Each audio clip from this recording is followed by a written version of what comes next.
Hi, my name is Yaro. I am a blockchain consultant, software engineer for many years, looking to this especially area also for a couple of years already. Together with my partners, we have established BlockVis, the company which is working with smart contracts, smart identity, and different blockchain solutions. And today I would like to talk about token standards, and especially why the new advanced token standard ERC777 is better alternative than ERC20, and what kind of minuses we can see in ERC20 and why people needed something new. But before we will start to talk about the pluses and minuses, let's understand what's actually token, and especially token on Ethereum blockchain, because most of the tokens are issued on Ethereum blockchain. So token on Ethereum blockchain, it's just a smart contract. And what's a smart contract? It's you just imagine that it's a piece of some code, which is just mini program together with some database. And as a database, you can imagine that it's just like Excel spreadsheet. And you have only two types of data in that spreadsheet. First, for example, it's addresses, yeah? So it's users' addresses. So it could be some address like which is 0x35, and that's your address. And another row, it's an amount. It's an amount on how many tokens actually this address can use. So, for example, 7. And another address has 1 million tokens. Yeah. So that's actually what we need minimally to have some token. It's just possibility to store somewhere information that John has 7 tokens and Joseph has 1 million tokens. And now Joseph would like to send tokens to Annie. And she will just receive those tokens, so we will just say, okay, let's add one new row. So that's new address in this. So we are just saying that, okay, we will sending 500,000 tokens for Annie. And so Joseph now will have only 500,000 tokens, and Annie is receiving her 500,000 tokens. We just updated our balance. So that's how actually all the balances works in smart contracts on Ethereum blockchain. And you would say that it's nothing complicated. So what's the big story about that?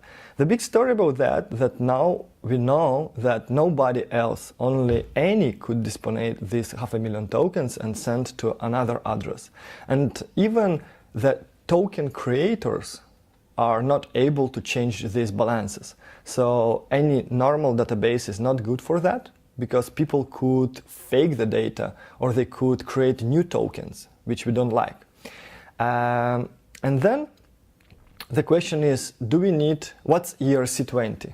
What's actually ERC20 standard?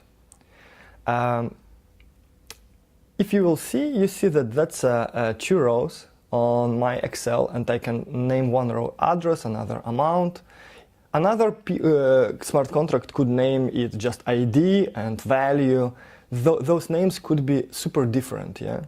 And to avoid those problems with naming and with possibilities how to send those tokens, what you need to provide is when I am sending tokens, should I first say address and then value, or should I say value and then address? How smart contracts should know how to operate with all those tokens. So to avoid all this mismatch, years ago was proposed ERC20 token standard. So what actually this standard describes? First, it says that we have balances. And what's balances? That's a pair of address and amount, as in our spreadsheet, yeah? But then you need some kind of additional function. For example, somebody is creating their wallet which is your mobile wallet or wallet in your computer, and you would like to see that, oh, now I am owner of these 500,000 tokens, which is just sent to me from somebody. So to show that number, people needed some additional functions. So they needed function, for example, balance of, and then they say, so give me blockchain, please say me how many balances, how many tokens are on this balance. And then blockchain will answer. Actually, this answer is for free because it's just read-only function on blockchain. So any wallets can ask for this number any amount of time. It's free, it's very good. But then we need another function, how to send those tokens from John to any. So you have for function transfer. And in that function, we are transferring from, we are saying that we are transferring to address X amount Y of tokens. So when you're just actually sending your tokens, your wallet will make a transaction to blockchain in some special format and will say that please touch this exact function and put this address and this amount of tokens. Blockchain will recheck if John actually has those tokens and will update balances. But in ERC20 standard, there is one more interesting feature, which is called, like, it's possibility to delegate possibility to send my tokens not by this user, but by somebody else. For example, Vivid Wife could have X amount of tokens, and I would allow for her account to disponate some amount of my tokens if she would need to sell them or to use them in any way. There is a function approve. So I could say that approve, like X amount of my tokens to be disposable by address Z. And now this address Z need additional function also to disponate that amount of tokens. So in blockchain we are getting one more table, which is a similar table but just of approved tokens. So we have more features on that ledger. So that's also address of, so that's my address, address for, so who can disponate these tokens, and amount. So how many tokens that address could use maximally.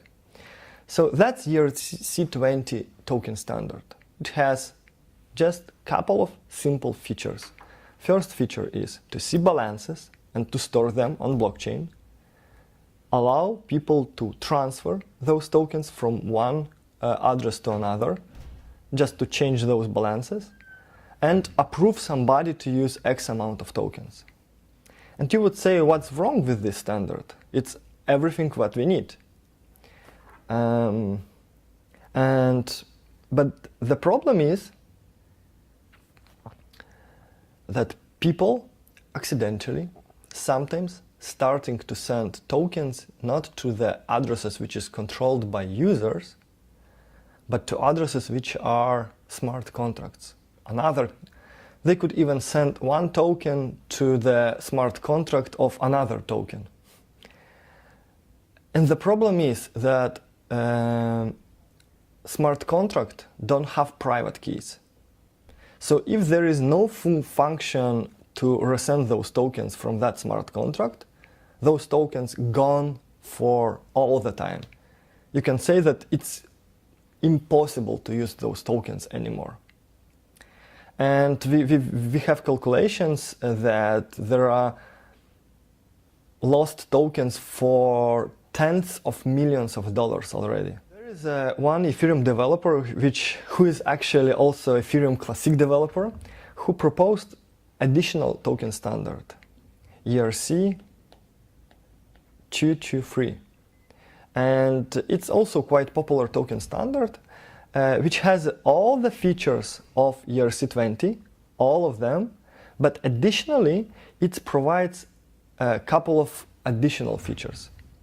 And one of the features is that it checks, so if user A says, please send my tokens from my account to some smart contract, so token will recheck.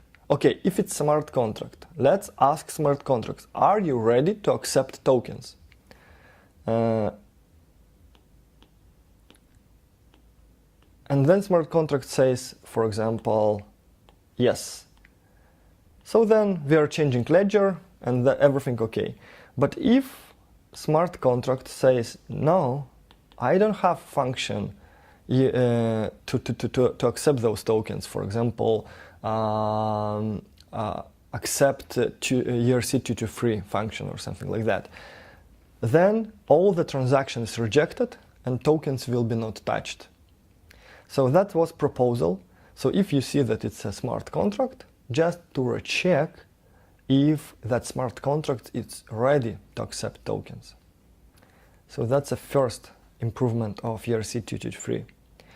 Another actually improvement is also very interesting, because if you will think of ERC20, it's easy to transfer from one account to another. But what if we would like to pay for just imagine, we have CryptoKitties smart contracts. You have awesome, beautiful kitties. Right now you can buy them by using Ethereum. But just imagine CryptoKitties would like to extend that and allow some another type of tokens to pay for CryptoKitties. And at the moment, if that token is ERC20, you as a user who would like to buy CryptoKitties would have to do at least 2 transactions. First transaction would be to move tokens from your balance to CryptoKitties smart contracts balance. Just allow CryptoKitties to use those tokens. Another transaction would be send a transaction to CryptoKitties smart contract and say, hey, CryptoKitties, I have sent you tokens. Please recheck if you see them, and then give me my super cat. Just to visualize, we have user, which has tokens.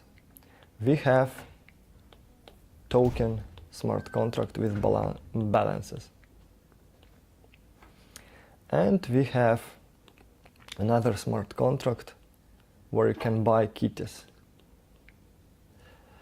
And it's impossible to make a transaction with the ERC20, which would first say that transfer some X tokens from one account to another on that ledger, and then notify CryptoKitty and ask, hey, please give me kitty. In reality, that's just 2 transactions. It would be one transaction, you're changing balances, another transaction, it's getting CryptoKitty. That's not very convenient. Actually, for wallets, it's hard to implement such features and standardize, because there is no standard how CryptoKitties will accept and we will be notified. So for each popular startup, you would need to add additional code. Another problem is that you would pay twice, so not 20 cents for your transaction, but maybe 50.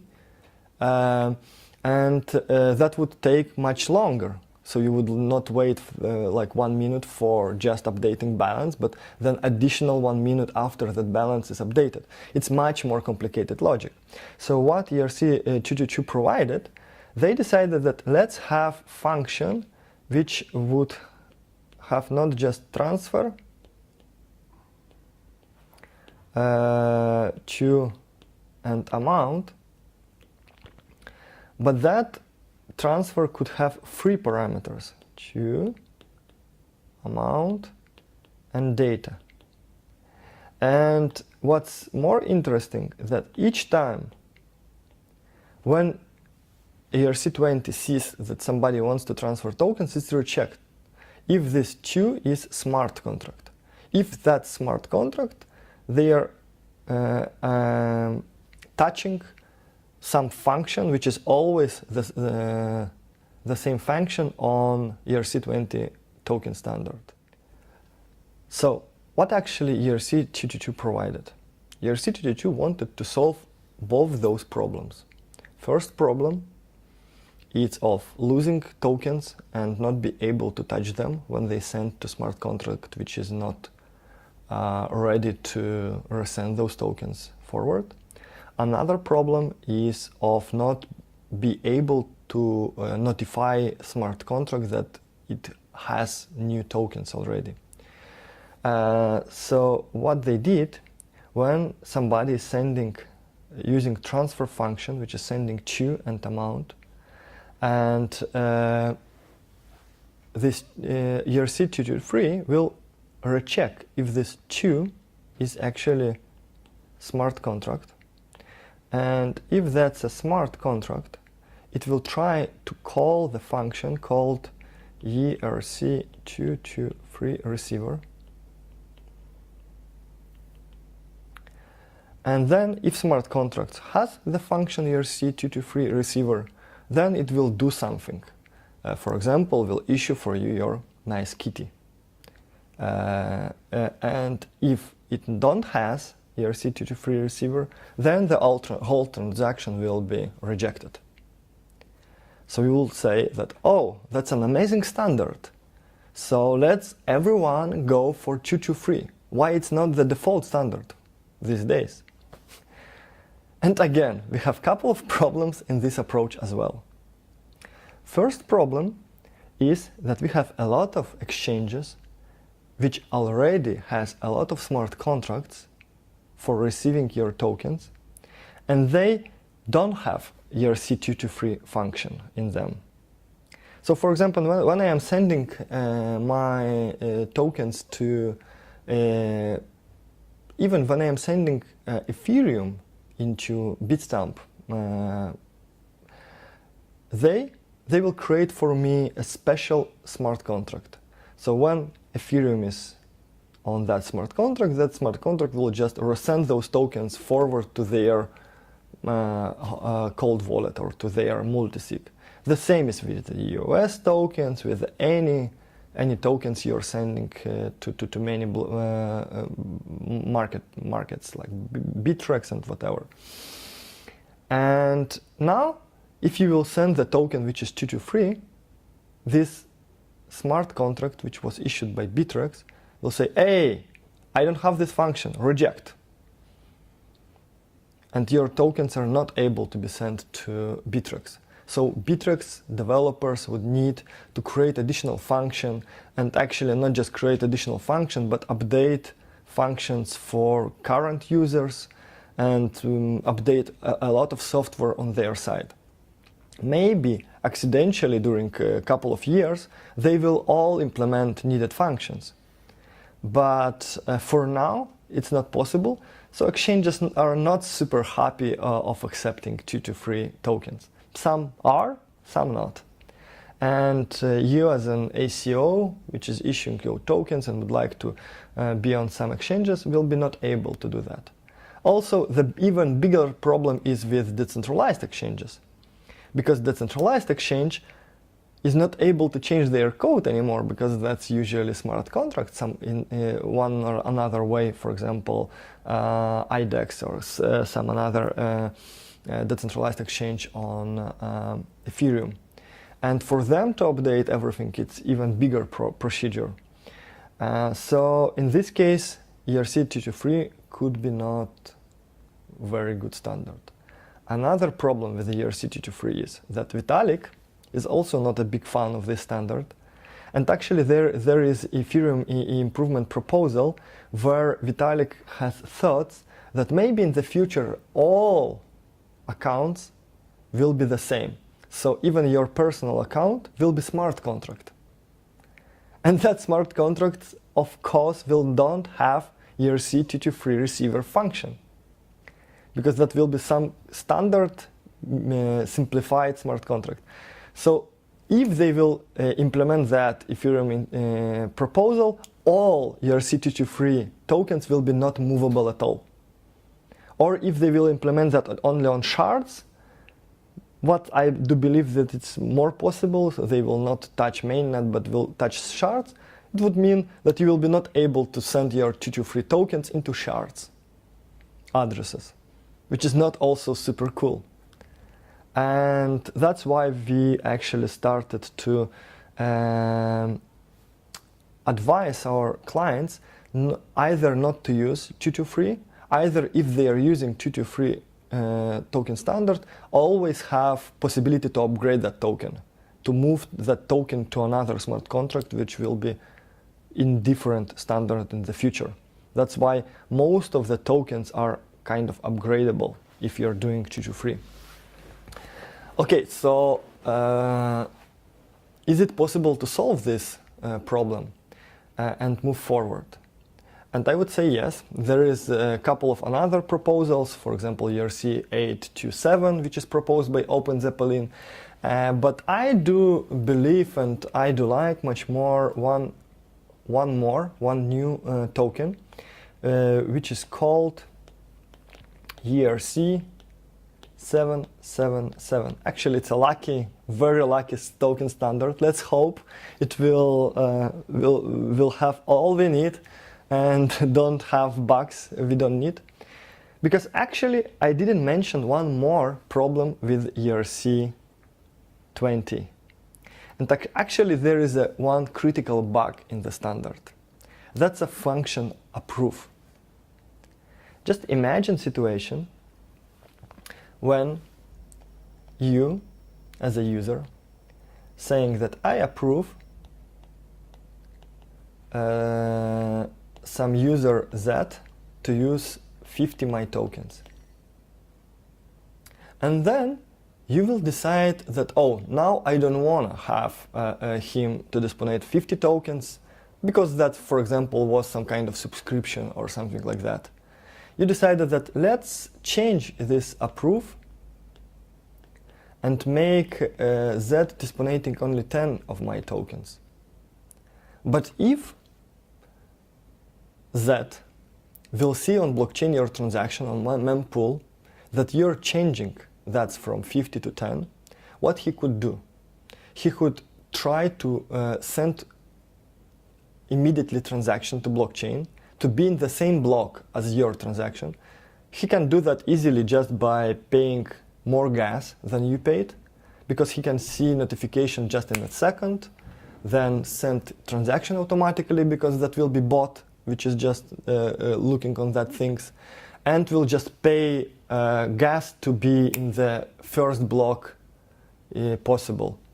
And if you will be both on the same block, it's possible that he will spend first 50 tokens and will get 0, and then you will say, and now he can use 10 tokens. So he will actually update this 0 to 10.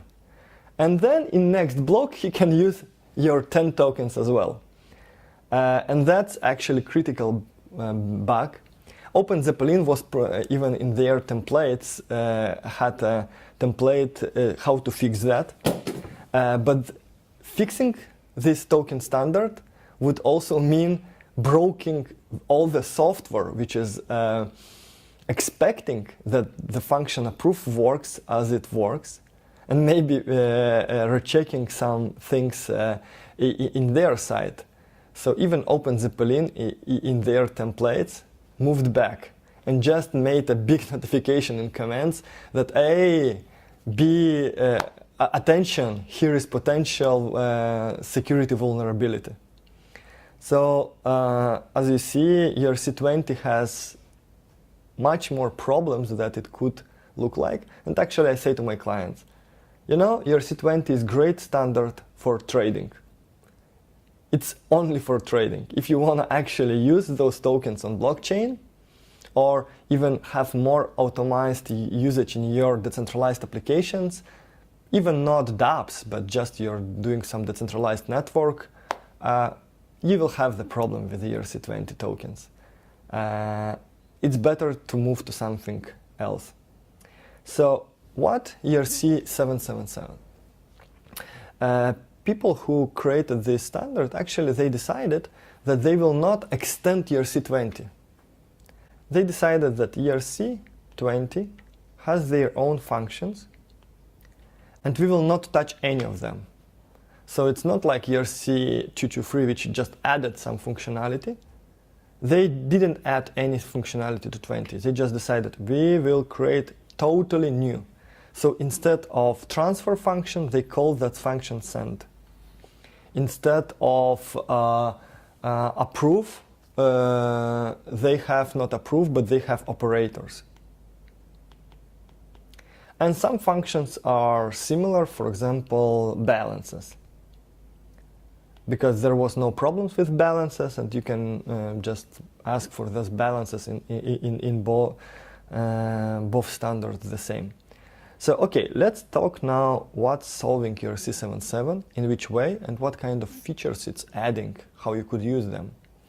So first, in their send function, they did two things. First, they have not only to and amount, but they have also data. So by sending transaction, for example, I am sending to some super duper smart contract 7 my tokens, I can also send some additional data. For example, that's a payment for my goods number XZ72, yeah? That would be a shop which just has the numbers and I just can pay for numbers. So eShop don't need anymore to issue each time for each client different Ethereum address to accept their tokens.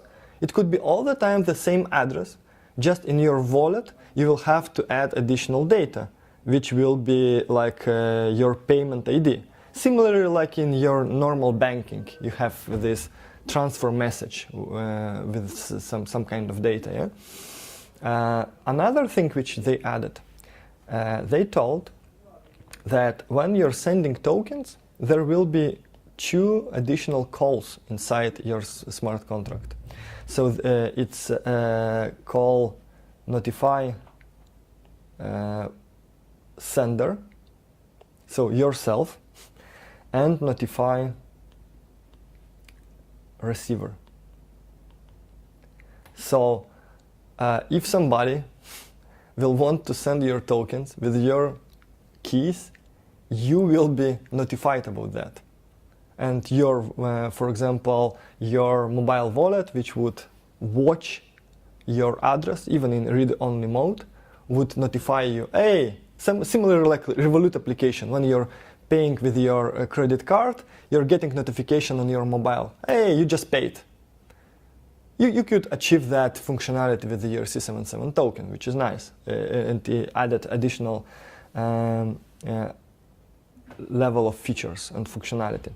But what's more, to avoid the problems with potential Ethereum improvement proposal, which can make everything smart contracts, which will not have this ERC777 receiver and sender functions, they used one additional smart contract in a way, which is actually described, it's a registry of smart contracts. It's a ERC820 standard, which is standard not for token, but for registry. So now in your registry, you actually can say that if somebody sends tokens from smart contract A to smart contract B, first you go to registry and say, hey, who have to be notified? Even if we are sending tokens to a smart contract which don't have this function of notification. For example,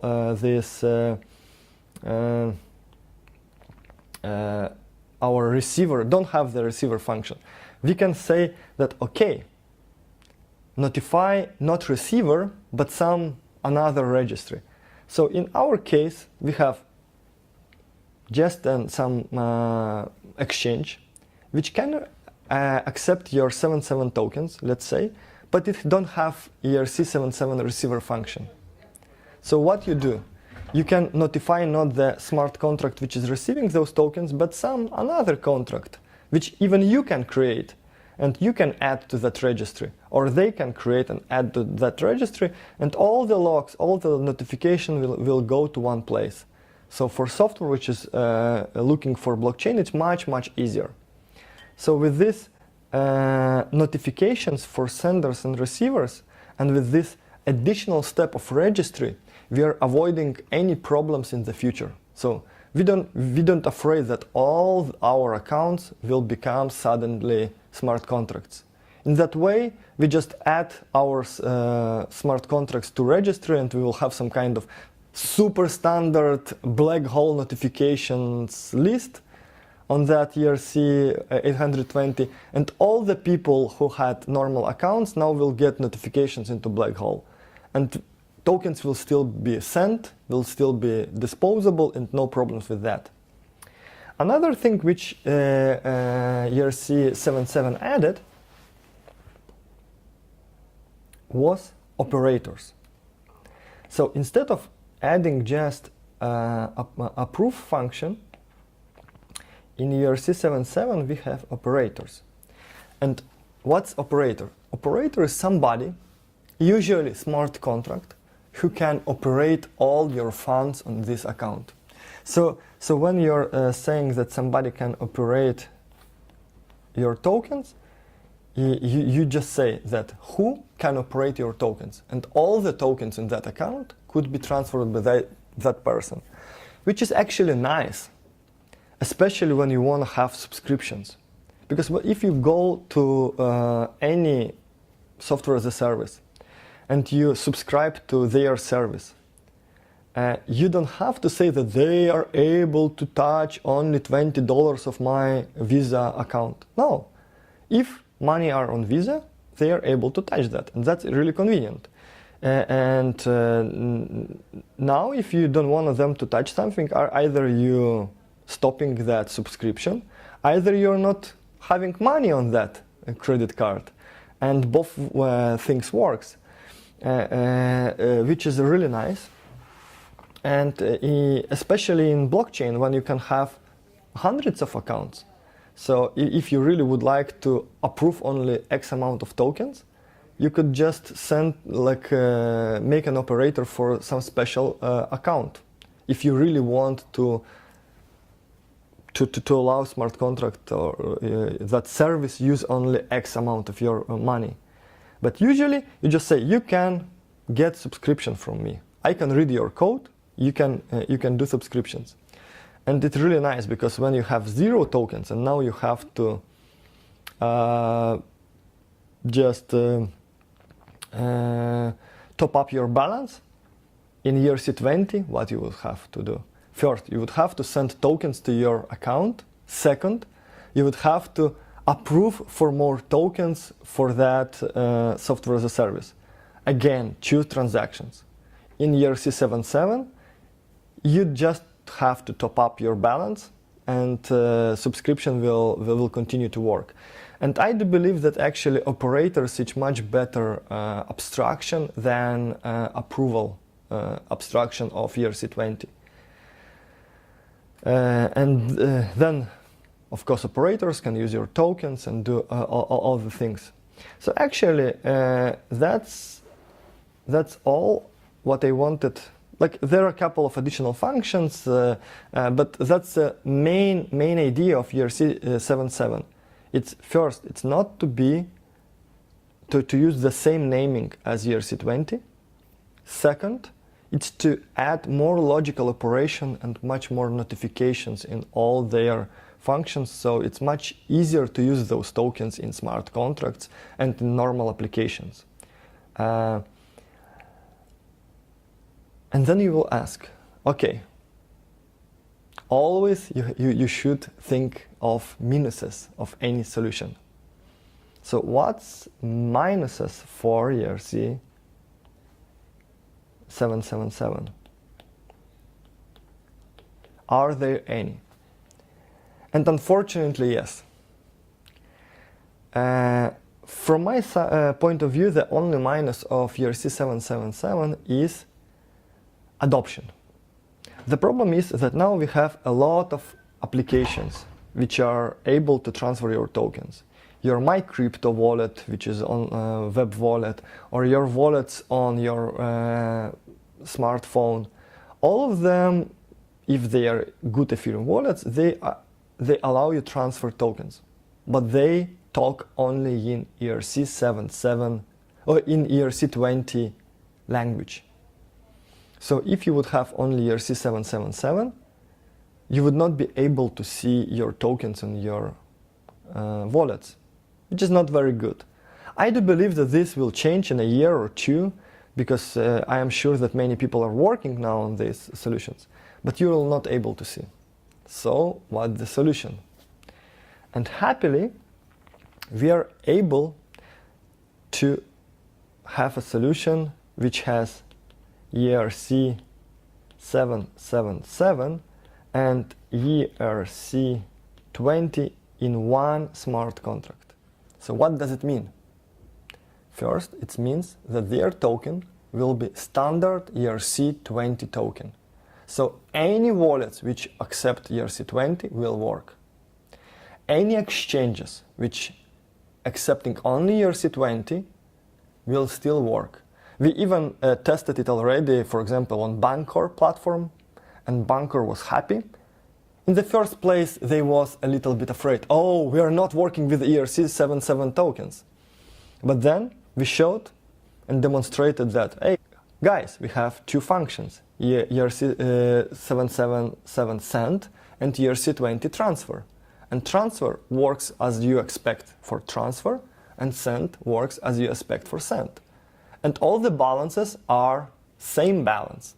So if you're using 777, tokens will be calculated super properly. If you use ERC20, tokens will be calculated as you expect. And actually that's, I think, really great idea for future, because in the future you'll have much better wallets which are using ERC77, and your tokens will be visible there immediately, without any upgrade, any problems which could be in another solution.